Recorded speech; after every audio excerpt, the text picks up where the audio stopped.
Mr. Landry.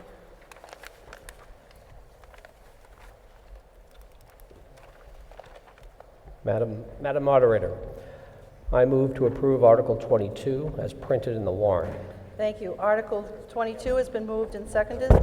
The Selectmen's report, please. The Board of Selectmen recommend approval of this article. And the Finance Committee, Mrs. Cruz. The Finance Committee recommends approval of this article. Can I say a couple Go right words? ahead. We started putting money away into the landfill stabilization fund a couple years ago.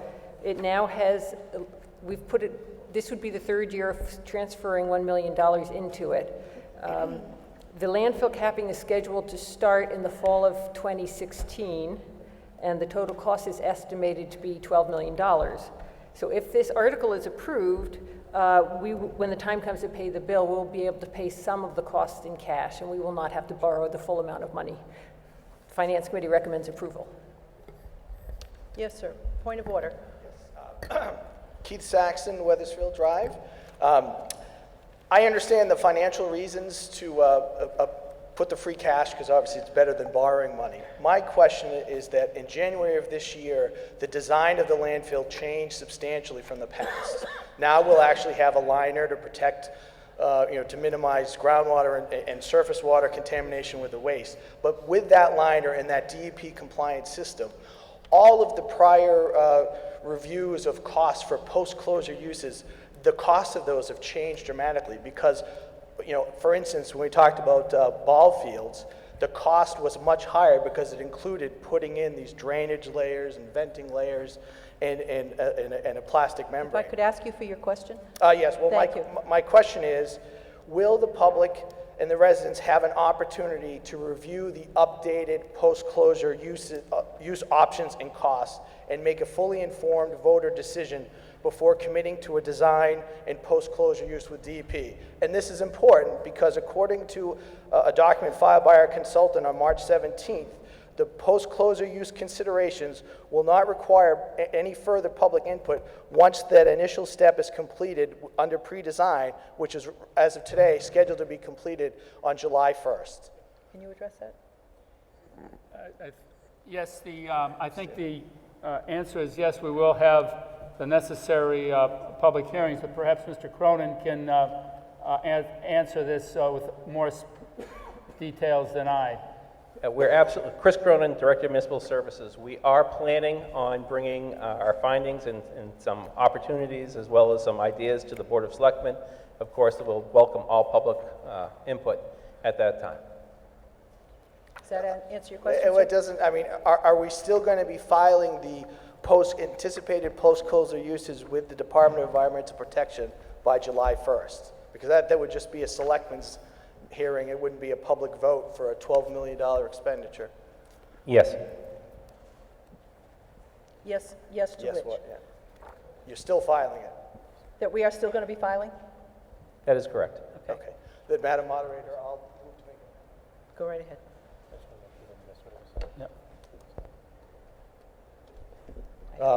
I've already filed. So basically, my amendment, which I've already filed with the moderator, is basically to amend the article by inserting the bolded text. Well, the text as follows: after the word fund, stabilization fund, comma, after the public has had the opportunity to review the updated options and costs and to take a vote to approve the post-closure usage.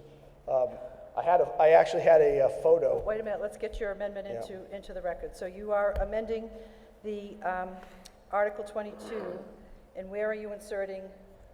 After the word fund? After the word fund, after the public has had the opportunity to review the updated options and costs and take a vote to approve the post-closure uses, and then continuing on with the amendment. With the original, Is correct. that amendment seconded, please? Okay, it's been moved and seconded. Go right ahead, Okay, give your explanation. Steven, can you have the photo up? Well, the reason why this is important, again, is the post-closure use considerations determine the design and the total cost of the project. Okay, the long-term environmental impact. This site is in our drinking water supply. So the operations that go on here, it runs off into Fishbrook, it goes into our drinking water supply.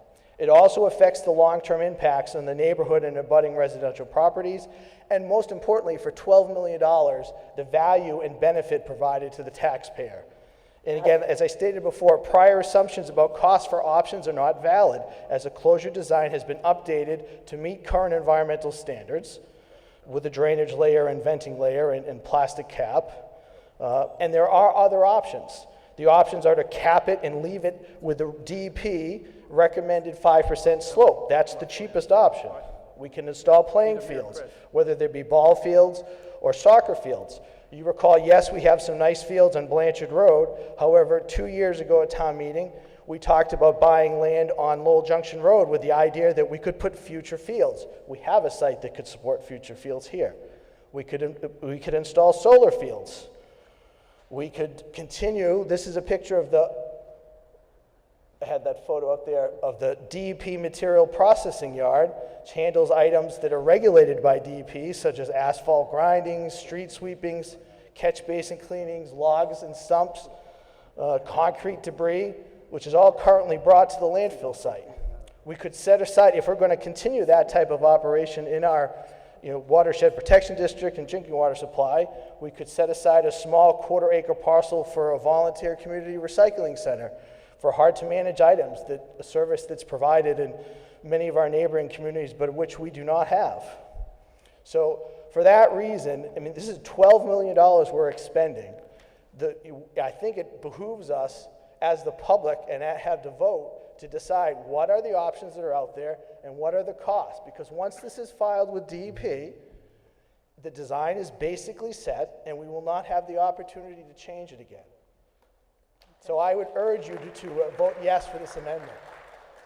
Anyone else want to address the amendment? Mr. Stepchinsky? Yes, Keith, I appreciate the information you brought forth today, but I'd like to point out to the town meeting, this is an appropriation warrant article. We are appropriating $1 million to go into a stabilization fund for the landfill. We are not citing what the money is going to be used for at this moment. This is not to pay for anything at this moment. This is a stabilization fund. So we're putting $1 million into this fund for a future use. Now, with that in mind, I think your point's well taken, and I would suggest you bring this information that you just cited to the town meeting to the selectmen's meeting when we have the presentation and the public hearing on the uses. So I would just say that I don't really, I appreciate your information, but I think it is not appropriate to, I'm not sure how you would tie it to an appropriation warrant article other than a sense of town meeting. And I think we understand the points you're trying to make tonight. Thank you. Yes, sir.